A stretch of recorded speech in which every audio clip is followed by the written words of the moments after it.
Deməli, dünən həyətimizdə belə bir mənzərə gördüm. 8 güşəli ulduz, alov, bu bizim dövlətçiliyimizin simvoludur. Konstitusiyamızda da yeri var, qanunla da qorunur, bayraqdır, gerbdir, himndir. Bunlar suvenir deyil, əziz dostlar, ticarət atributu da deyil, vətənpərvər dizayn elementi ümumiyyətlə deyil. Gerb dövləti təmsil etmək üçündür, günəşdən qorunmaq üçün, avtomobilin ön və arxa şüşəsinə, telefonun keysinə yapışdırmaq üçün deyil.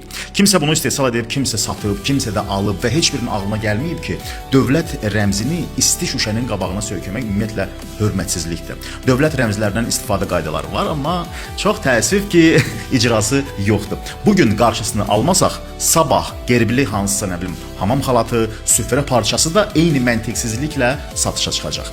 Vətənpərvərlik dövlət rəmzini hər yerdə yapışdırmaq deyil. Vətənpərvərlik rəmzə layiq olduğu yeri verməkdir. Aidiyyatı qurumlar bu istehsalçılara mütləq baxmalıdır. Biz də alıcı kimi düşünməliyik. Sağ olun.